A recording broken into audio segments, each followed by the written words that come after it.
जय श्री कृष्ण। 28वां अध्याय।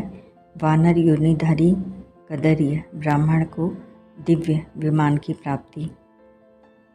श्री नारायण बोले, धर्मराज की यह बात सुनकर चित्रगुप्त अपने दूतों से बोला, यह कदर्य पहले चिरकाल तक लोभग्रस्त रहा, फिर चोरी की, अतः ये पहले प्रेत योनि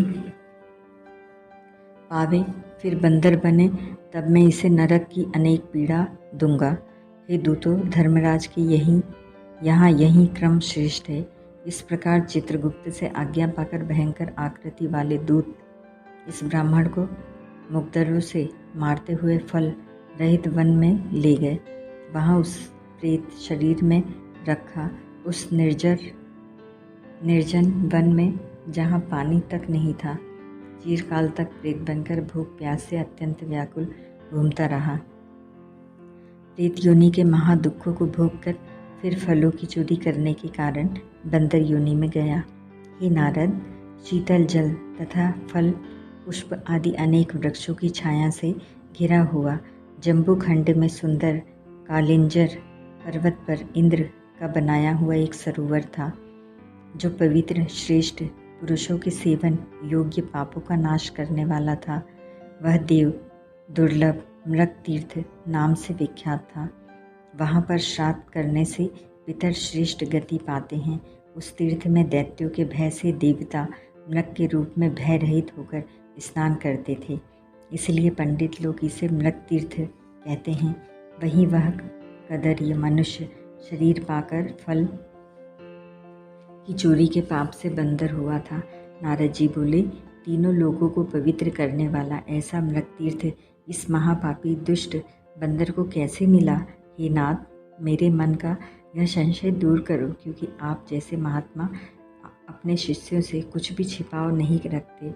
सूत जी बोले, हे ब्रह्मर्षियों, इस प्रकार नारद जी के पूछने पर तपोनिधि नारायण उनका सत्कार करते हुए अति प्रसन्न हो बोले। श्री नारायण ने कहा, चित्रकुंडल नाम का एक धनाढ्य वैश्य था। उसकी तारका नाम की परम सुंदरी पतिव्रता स्त्री थी। दोनों ने पवित्र पुरुषोत्तम मास का व्रत किया। पुरुषोत्तम मास के बीतने पर जब अंतिम दिन आया तो चित्रकुंडल ने सपत्नीक श्रद्धा भक्ति से उद्यापन किया। उद्यापन विधि करने के लिए वेदांग के जानने वाले सुचरित्र ब्राह्मणों को सपत्नीक आमंत्रित किया। हे नारद जी, वहाँ धन के लोभ से कदर्य ब्राह्मण भी पहुँच गया। उद्यापन विधि पूर्ण होने पर चित्रकुंडल वैश्य ने सपत्नीक ब्राह्मणों को बहुत सा दान देकर अत्यंत प्रसन्न किया। उन सबको प्रसन्न कर अन्य ब्राह्मणों को भूयसी दक्षिणा दी। उसकी दी हुई भूयसी दक्षिणा से दूसरे ब्राह्मण संतुष्ट हो अपने अपने घर चले गए, किंतु अत्यंत लोभी कदर्य ही रोता हुआ चित्रकुंडल के आगे खड़ा हो गया और विनय पूर्वक गदगद वाणी से बोला, हे वैश्यराज चित्रकुंडल, आपने जैसा पुरुषोत्तम मास का व्रत विधि विधान से किया, वैसा आज तक कहीं भी किसी ने नहीं किया। आज आप कृतार्थ हो गए। आप सब प्रकार से भाग्यवान हो, जो आपने अत्यंत भक्ति से पुरुषोत्तम व्रत किया। आपके पिता और आपके माता धन्य हैं, जिन्होंने आप जैसे हरिभक्त पुत्र को उत्पन्न किया। यह पुरुषोत्तम मास धन्य से भी बढ़कर धन्य है, जिसके सेवन से इस लोक और परलोक का फल प्राप्त होता है। हे वैश्य, आपकी इस महान पूजा को देखकर मैं चकित हो गया। अहो, निसंदेह आपने महान कार्य किया है और अन्य ब्राह्मणों को भी बड़े आनंद से भूयसी धन दान किया है। हे दाता, आप मुझ भाग्यहीन को क्यों नहीं देते? ऐसा कहने पर कदर्य को भी वैश्य ने धन दे दिया। उस धन को कदर्य ब्राह्मण ने घर ले जाकर पृथ्वी में गाड़ दिया। इस कदर्य ने पहले वहाँ श्री पुरुषोत्तम की पूजा देखी और दूसरे धन के लोभ से पुरुषोत्तम मास की प्रशंसा की। पूजा देखने और पुरुषोत्तम मास की स्तुति करने से धन का लोभी कदर्य मृग तीर्थ को प्राप्त हुआ। सूत जी बोले, दर्शन और स्तुति करने से दुष्ट कदर्य ब्राह्मण को बानर की योनि में श्रेष्ठ तीर्थ का वास मिला। हे द्विजो, जो मनुष्य श्रद्धा से पुरुषोत्तम का व्रत तथा पत्नी सहित दर्शन एवं स्तुति करते हैं, उनके पुण्य का कहना ही क्या है। नारद जी बोले, हे ब्राह्मण, अब यह बताइए कि उस वन में जहाँ श्रेष्ठ शीतल जल था, घने छाया वाले फल फूलों से युक्त मनोहर वृक्ष थे, उनसे शोभित उस वन में रहने का क्या कारण था। श्री नारायण बोले, हे नारद जी, तुम्हें सुनने की इच्छा है तो मैं अवश्य कहता हूँ। सुनो, इसमें कुछ कारण है जिसके सुनने से पाप नष्ट होते हैं।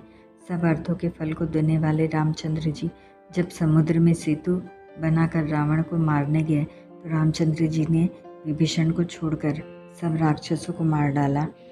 पश्चात अग्नि में शुद्ध कर जानकी को अंगीकार किया। तब रावण के मरने से प्रसन्न हो ब्रह्मा, शिव, इंद्र आदि देवताओं ने कहा, हे रामचंद्र जी, आप वर मांगो। इस प्रकार सब भक्तों को अभय करने वाले रामचंद्र जी बोले, हे देवताओं, जो मुझे वर देना चाहते हो तो मेरी बात सुनो। यहाँ पर जितने शूरवीर बानरों को राक्षसों ने मार दिया है, उन सबको मेरी आज्ञा से अमृत वर्षा कर शीघ्र जीवित कर दो। ऐसा ही हो। यह कहकर ब्रह्मा, शिव, इंद्र आदि देवताओं ने अमृत वर्षा कर बानरों को जीवित कर दिया। सब बानर जीवित हो जय घोष करते हुए रामचंद्र जी के सामने आने लगे, मानो बहुत देर बाद सोकर उठे हों। तब सीता सहित रामचंद्र जी प्रसन्न हो विमान में बैठकर चारों ओर खड़े हुए वानरों से बोले, हे सुग्रीव, हनुमान, अंगद और जाम्बान, तुम सब ने वानरों के साथ अपने मित्र का सब कार्य पूरा किया है। अब तुम लोग सब वानरों को आज्ञा दे दो ताकि ये सभी वानर यहाँ से अपनी अपनी इच्छानुसार यथेष्ट स्थान को चले जाएं। ये मेरे दीर्घजीवी वानर जिन जिन वनों में रहेंगे वहाँ के वृक्ष फल और फूलों से लदे रहेंगे। वहाँ मीठे जल वाली नदी और शीतल सुंदर सरोवर भी होंगे। तुम सब मेरी आज्ञा से लौट जाओ, तुमको कोई भी कहीं नहीं रोकेगा। अतः राम जी के प्रभाव से जहाँ जहाँ बानर रहते हैं वहाँ के वन में मीठे जल वाली नदी, सुंदर जल वाले सरोवर और पुष्प तथा फलों से युक्त पत्तों वाले महावृक्ष होते हैं। परंतु पूर्व जन्म के कर्मानुसार सुख दुख तो जहाँ प्राणी जाकर रहता है वहाँ भी उसके पीछे लगे रहते हैं, क्योंकि बिना भोगे हुए कर्मों का नाश नहीं होता, ऐसे वेद गाता है। श्री नारायण बोले, वह कदर्य ब्राह्मण वानर योनि पाकर पर्वत तुल्य बढ़ गया और भूख प्यास से व्याकुल वन में घूमने लगा। उसके मुख में जन्म से पित्त के प्रकोप से घाव हो गया। उस घाव से खून पानी बहता रहता, जिसकी पीड़ा के कारण वह कुछ खा पी नहीं सकता था। चंचलता वश वृक्षों से श्रेष्ठ फलों को तोड़कर वह मुख के पास ले जाकर फेंक देता था। उसमें पीड़ा के कारण किसी जगह ठहरने की सामर्थ्य नहीं थी। एक वृक्ष से दूसरे वृक्ष पर जाता और सोचता कि मेरी मृत्यु हो जाए तो अच्छा है। एक समय वह वृक्ष से पृथ्वी पर गिर पड़ा और अत्यंत दुखी हो विलाप करने लगा। अंग भंग हो जाने से ऐसे तड़पता था जैसे जल के बिना मछली। इस प्रकार भूखा प्यासा गिरता पड़ता तड़फड़ाता रहा। उसके घाव से पीड़ित होने से सब दांत भी टूटकर गिर गए। पूर्व जन्म के किए पापों के कारण उसे अनेक दुख भोगने पड़े। इस प्रकार नित्य निराहार रहते हुए देव योग से पुरुषोत्तम मास आया। इस मास में भी वह उसी प्रकार शीत और वायु आदि से पीड़ित रहा। एक बार कृष्ण पक्ष में घने वन में घूमता हुआ प्यासा होने पर भी कुंड के निकट पहुंचकर पानी न पी सका। भूखा होने पर भी चपलता से वृक्ष पर चढ़ गया। एक वृक्ष से दूसरे वृक्ष पर जाते समय वह सरोवर के किनारे फिर गिर पड़ा। बहुत दिनों का निराहारी होने से दुर्बल व जर्जर शरीर होने से शिथिल हो गया था।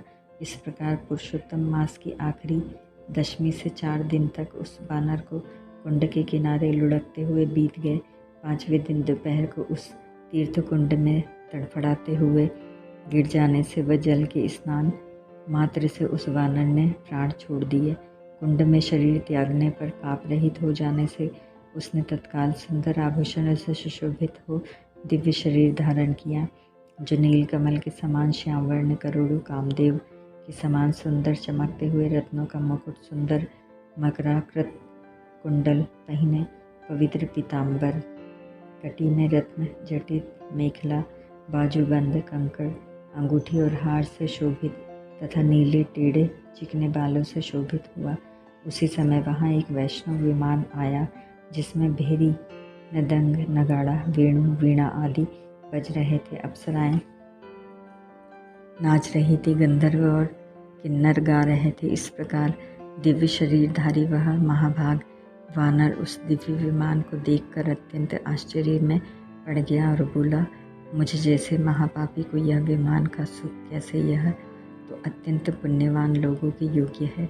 पश्चात चंद्रमा के समान कांति वाला एक अप्सरा उसके ऊपर छत्र लगाकर खड़ी हो गई।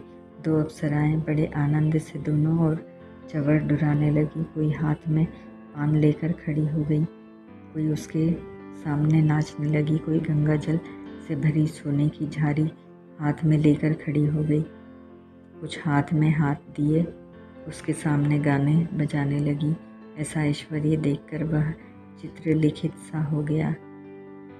मुझ दुष्ट बुद्धि पापी के लिए यह सब क्या है? मैंने तो कुछ भी सुकृत नहीं किए जो मैं हरि भगवान के लोक को पा सकूं। श्री नारायण बोले, ऐसा सोचते सोचते वह देव लोक से आए उस दिव्य विमान को देखकर आश्चर्य में पड़ गया। तब हरि के पार्षद उस बंदर योनिधारी शरीर को छोड़कर कदर्य ब्राह्मण के मन की बात समझकर नम्रतापूर्वक उसके चरणों में नमस्कार कर हाथ जोड़कर आगे खड़े हो सुंदर वचन बोले। ओम तत्सत।